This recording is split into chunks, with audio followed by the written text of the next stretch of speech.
Hi Sebastian. Hi. We're here in beautiful Playtas, where you seem to spend the winter. It looks like it's for you. It's less of a training camp. It looks like it's more your base for the winter. Yeah, Fuerteventura is almost my second home. Became my second home. Yeah, you mentioned it. It's a professional triathlete nowadays. It's probably a life without any winters anymore. You already get ready for climate change, I guess. Yes, it's a really good place for me for preparation. There's not a lot of distractions. Everything is been taken care for. There's good food. The 50-meter pool is not too far away. It's just a 2-minute walk down the stairs. A great gym, some really nice running laps on gravel, and yeah, the track is a little bit further away, but right now I don't really use the track that much. So yeah, and of course the weather is most of the times really nice. Also mixed in is always some wind, which is probably not the worst thing to get ready for a race like Kona. That's right, and you're healthy now again. Yes, yeah. That's usually a question I had to answer with 90% or 80% in the last couple of years, but right now, knock on wood, it's 100% healthy. I had some issues with my hip. It started a week before Kona, and of course the race didn't really help heal it quick.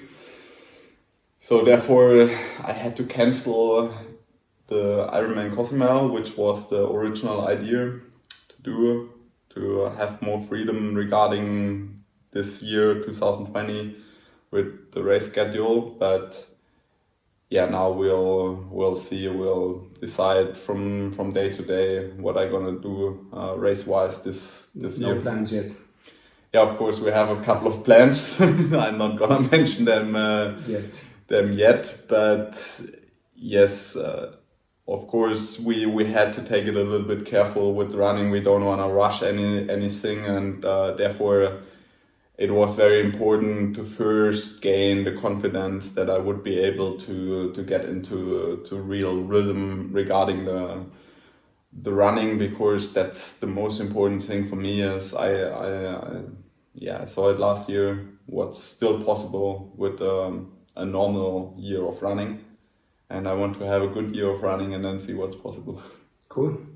So for you, it's not really a training camp here. It's just training. So it's different than what an age grouper does when he comes here. Professionals don't really do training camps, I would say. Of course, they have phases where they train more and phases where they train less, and usually a phase where you probably do a little bit more training is a phase where you don't have a lot of distractions. But for us, it's not the same, because when I'm back home, I'm not gonna go back to my normal job. This is my normal job. So therefore, when I'm back home, it's just a different training than what it is here, but it's not less intense or less volume or something like that. It's not that much different. So of course, we approach these phases a little bit different than an age grouper should do it. But you see a lot of age groupers here. They come here, and you like what they do, or do you have some tips for them, for the average age grouper? Yeah, the first tip is, please don't come with your cycling shoes, your bib shorts, your helmet on, and your sunnies to breakfast. That would be nice. You'll see that every day. Most important. Nobody trains that much that this is really necessary. So, relax. But yeah, exactly. Relax and enjoy the time here is a very important thing. But yeah, first of all, most people, they focus on like 10 different things. When they go to a training camp, they want to up the volume, they want to up the intensity, they want to lose 2 or 3 kilos in weight. But they then also want to have a good time with their mates and have a party at the last night and stuff like that. So it's all get a little bit mixed up, and at the end they come back home, they probably think they had a really good camp, and then they get sick for 10 days, and then it's pretty much out of the window, the whole training camp. So therefore I think the first thing is focus on one thing, and for an amateur it usually should be volume, not intensity, because at home it's not a problem to do intensity when you are on the trainer, or when you are maybe on a treadmill, or when you ride Swift races or whatsoever. You can do short, hard intervals at home. When you are here, I think you should focus on those easy, longer training sessions. That's what you should focus on, because the weather is good. You can't do that at home. And the next thing is, I'm a friend of like a classical cycling block in spring, because for most people it's not that easy to do at home. The roads here, they are really quiet, the weather is usually good, it's not that much traffic. You can't do that at home with a normal job. Like when you're at home at 5 in the evening from your day-to-day job, it's difficult to do a 4 or 5 hour ride. And if you don't want to do that indoor, which I would not love to do, then you should really focus on that. But then the next thing is, just don't like try to hit a certain number of kilometers. I always feel like I want to do 1,000 Ks in 2 weeks or whatsoever. When you come to an island like Fuerteventura, it's a lot of conditions that influence your speed. So count the hours, not the kilometers. Exactly. That's important. And then also, if you want to ride with a group, I think, of course, the most effective training would probably if you do it alone, because then you can really focus on your intensity. Exactly, yeah. But of course, I understand that the most people, they don't want to ride alone, and that's totally fine. But just pick a group that suits you very well, and the group should probably not be bigger than 6 people, so that you're still able to really rotate through. And maybe on some sections it's also better than to just separate a little bit and you go your own pace, especially on hills. And I think it's important to ride with a power meter or heart rate monitor or something like that to somehow measure the intensity. That's really important. Of course, I understand people that just say like, fuck, I just want to have a good time and kill it every day. It's not a problem, but people that want to improve should approach differently. And when you come back from the bike ride, because you don't have a lot of time to run, full gas, right? Always full gas, yeah. Try to squeeze as many sessions in one day as possible. Okay. No, of course not. I think it is important to not skip running and swimming completely. If you're in training camp, for sure, that's very important. But it's important, I think, to like I said, to focus on one thing and not try to also do super fast brick runs. It's January. You don't have to do that even in February or March. It's not really that necessary. I think it's better to have a rhythm like I do an easy run in the morning with some strides, just maybe 30 minutes run in the morning, with just some strides at the end of the run. That helps to just keep your form, and usually you start very, very easy, probably even just walk at the beginning and then try to like build into the run a little bit, because at the beginning you might feel a little bit tired, but then you'll find your form and try to focus on technique and stuff, and then then have a breakfast and then go for the ride, and then just an easy swim in the afternoon is usually I think a pretty good rhythm. Okay, cool. And you mentioned monitoring, and you probably use power on the bike when you. So that's you think power. It's important to just in general in training to monitor your effort. Yeah. Power based if you can, and otherwise heart rate based. I think both. Okay. Both is good. I mean, the thing is really power doesn't know the conditions. Like if it's really hot, for example, like hot and humid conditions, like it is in Kona, you you can't really rely on your power numbers that you got from a performance test, because you have done that in a very controlled environment, like 18 degrees with some vents in front of you or whatever, and these numbers might be suitable if you ride in conditions like that, like 20 degrees. But if you are in a training camp and you get tired and stuff like that, it's difficult to maintain the same numbers through 2 weeks of training or something like that. So don't be too narrow-minded when it comes to the numbers. You always have to have a sort of a window, and so therefore I think it's also important to have heart rate, because heart rate actually knows the conditions more or less. So if it's hot, the heart rate goes up. Doesn't matter if you're running faster or not. So, but you also need to know if you're tired, your heart rate is usually not going up. It's actually is lower than normal. So therefore, there's another easy thing to measure. It's HRV, and a lot of devices can do that now. But you have to start to establish a baseline before you go to training camp. So that's more a project for more advanced athletes to do that. And given the choice, you would say reduce intensity and spend more hours on the bike, right? If you can, so that you extend the volume and you lower the intensity. So that would be the overall goal for the training camp. Everybody is talking about higher intensity and stuff like that. And also myself, I do much higher intensity training than I've done in the past, but don't be mistaken, that's for people that have been training in the sport for 20 years, and I've done hundreds of weeks with more than 30 hours of base training. So if you want to build a nice cake, first the foundation, and that's hours within a moderate intensity, and also trying to be smart with what you actually want to achieve with that. One of the main things is trying to, especially for long course athletes, trying to teach your body how to burn fat, and therefore don't stop in the bakery every hour or so, and don't drink all the sugar drinks in the first hour of the training session.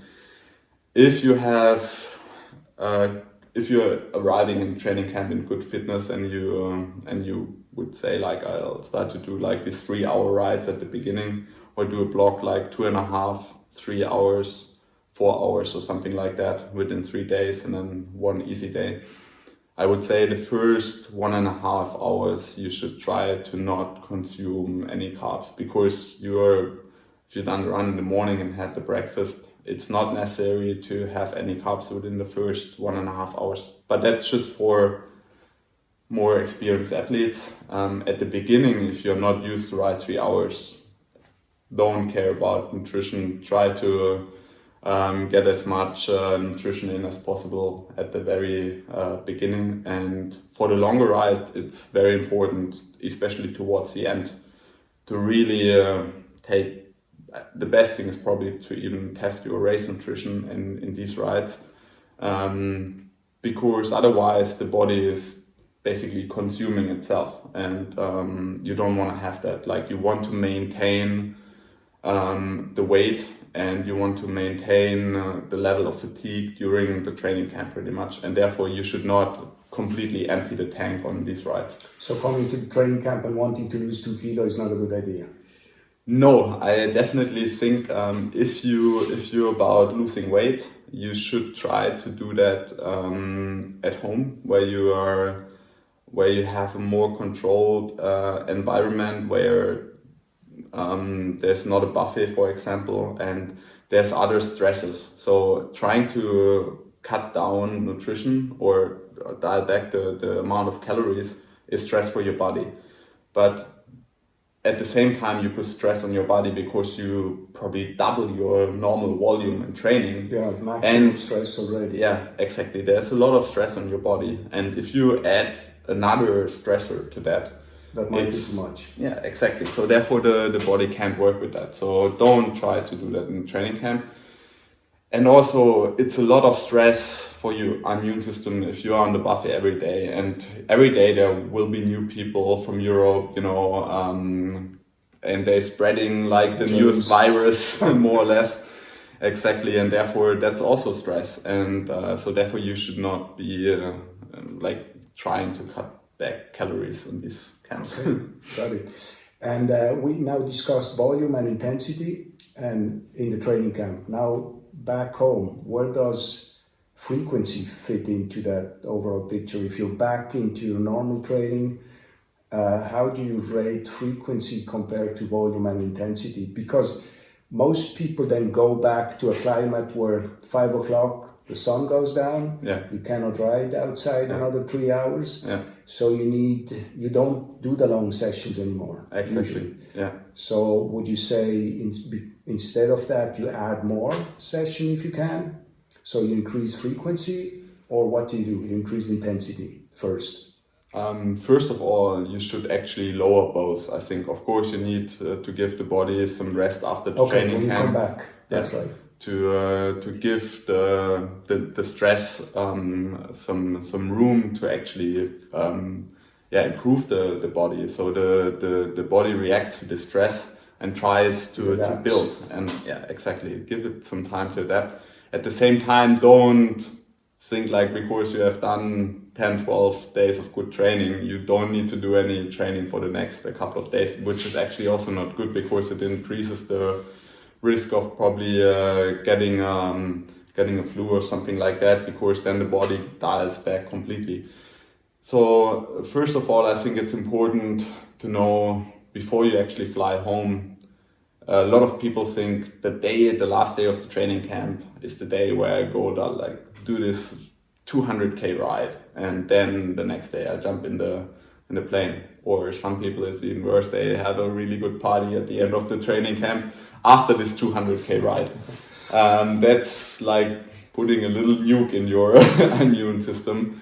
And you can have the party and you can also have the 200k ride, but just not at the very last day of your training camp. I think the very last day of the training camp should be a moderate day, because you don't want to come back and then you're in the airport, you're in the plane and so on. There's a lot of stress around there, and therefore last day should be moderate. That's the first thing. And then I think it's difficult to say in general what you should do when you come back. Therefore we have probably a smart coaching program. We'll find that out. Probably yes. I think it's really important to work on your weaknesses. When you found out, okay, my body is probably having a lot of difficulties burning fat, for example, I think it can be a solution to do these fasted rides in the morning before you go to work, for example. Then you just need to do 1 hour, and it already can be pretty effective. But that's something you have to find out individual. It's not that easy to give a general recommendation. Other than that, I would focus more on the running part then, because that's much easier to do. You can also go on a treadmill, and 1 hour cycling always consume a lot of time, because you need to get in your gear and so on. You can't do it when it's dark outside, but running is usually never really a problem. So I would focus more on things like gym, building a good foundation with swimming, and focus on technique in swimming, for example, and also running. Yeah. Okay, let's talk a little bit about equipment. You like equipment, and it seems to me that you're riding a road bike in Fuerteventura, not on the triathlon bike. So you're getting all the wind in your face or in your body. Is that on purpose?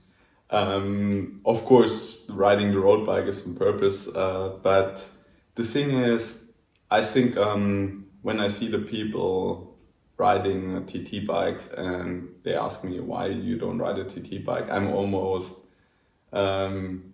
kind of amused, because then I see them riding and they always ride on the base bars. So that's not a point riding with a TT bike when you are basically riding on the base bars constantly. That's not the idea. So that's also one thing we're gonna do when I'm back home. When I do a lot of sessions on the trainer, I always do them on the TT bike, because there I don't have lights, I don't have any whatever problem, so I can stay in the position very good. You know, you have a mirror in front of you or something like that. It's much easier to do these sessions on a trainer.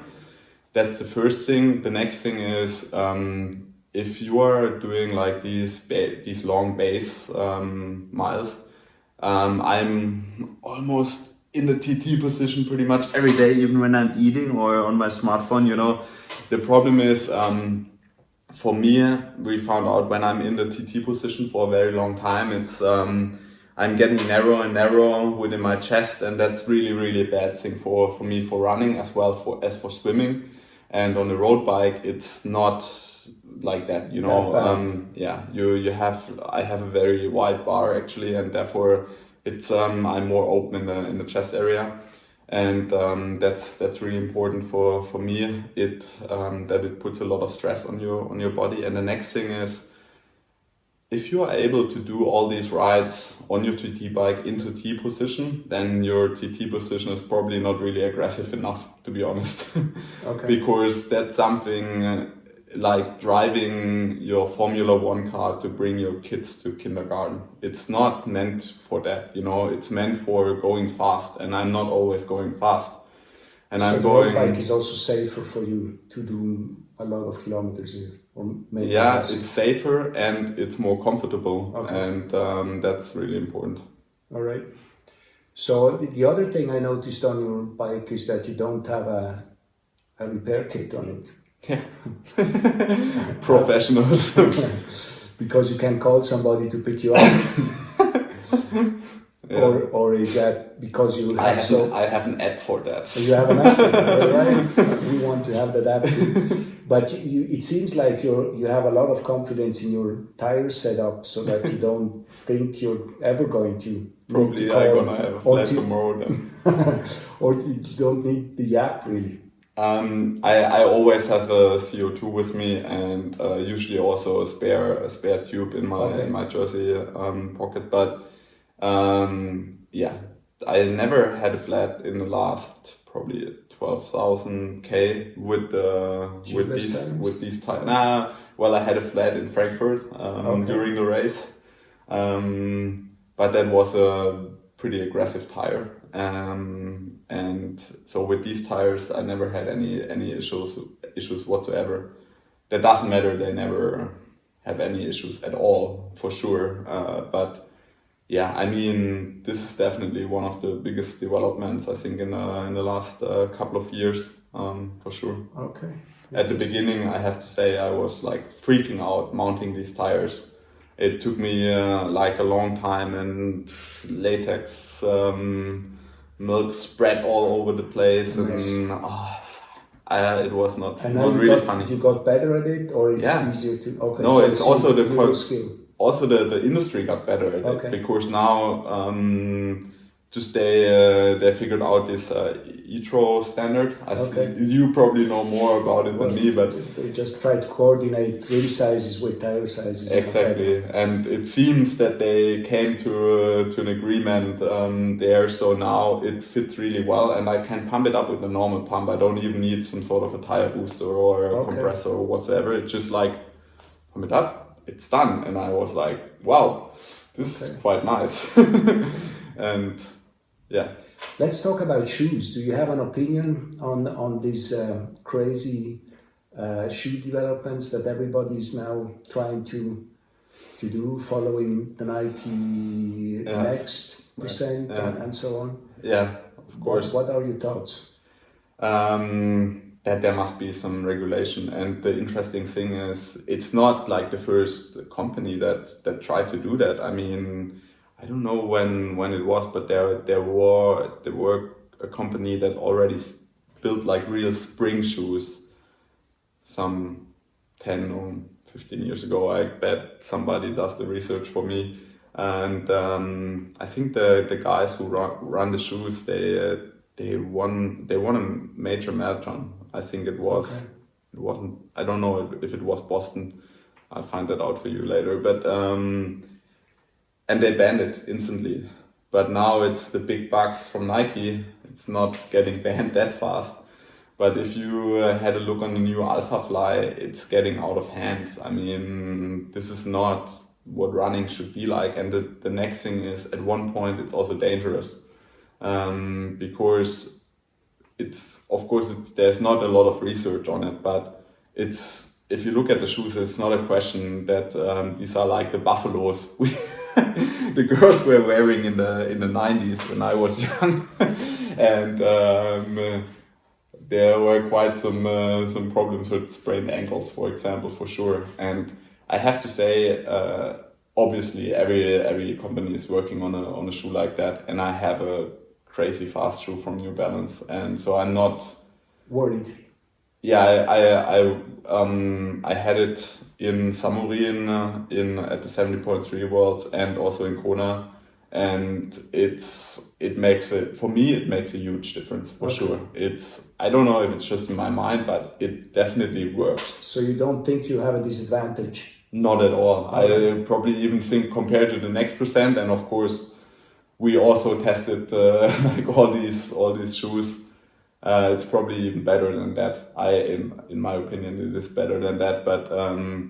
But at one point there need to be some regulation, and it's quite shocking for me actually that the governing bodies have not like stepped in at one point and said like, okay, we need to like limit the stack height or whatever. There must be like a certain. And you're talking about athletics or triathlon as well, because in triathlon we don't have a lot of regulations on the bike side. So you could say in triathlon we might be more open-minded and allow more crazy things. Like HPVs on the bike, like human-powered vehicles, like fully covered, like where you lie in the and will break 2 hours on the bike. Of course, we have some limit, but we have a lot less than the UCI has on road racing. So you could say in athletics we might accept more limits than we do in triathlon, or are you saying no, we should really regulate that the same way? It should be. I think on the shoe side, I think we should say we regulate that the same way, because it's difficult for the whole industry to come up with an own standard then for triathlon regarding the shoes. And I think you can argue that it's the same for cycling, but on cycling the thing is there's not a professional cyclist that buys their own TT bike, so therefore all the development that's done on the TT bike is mainly for triathlon, and but that's different for running for sure. It's not done for triathlon, it's done for all the runners, and therefore I would say, in my opinion, whatever the athletics come up with the conclusion about that, and regulation triathlon should follow that. Yeah. All right. Last question about maybe equipment. What is the gear you're using when you're riding back from Trainiere with some tailwind? That's also quite interesting, because it's actually a 10 in the back. So the ETAP AXS SRAM Red has a 50-10 as the biggest gear, and that pretty much equals 54-11 more or less. So and you don't spin it out when there is good wind? It depends on how fast you can spin, I guess. I mean, you can go well over 60k without spinning it out. So, okay. Yeah. And do you have a best time from Trainiere back to Playitas? Because you have to know, usually the wind is in the back coming home, and it's maybe a little downhill, just slightly. Really fast. So it's crazy fast. Yeah. No, I don't really care, to be honest. Okay. I have a Strava account, but it's just to block the name. Okay, for the others, not for you. Yeah, no, it's there's no content on it, okay. So you don't upload. No, but I know that every now and then it's just funny, because I can remember one day when we came back And I think that was the day when Victor Campanarz broke the hour world record. We basically also had the hour world record just going back from Antigua to the hotel or something like that, or a little bit further than that. So it was, I don't know, like 55 or 56k K in every hour. Okay, cool. So it can be really fast, yeah. Okay, it can be really fast. All right, thank you very much. You're Enjoy very your welcome. time in Fajitas, and see you next time. Thanks for listening, thanks for watching, and have a good time and a good training camp. Thanks, Sebastian.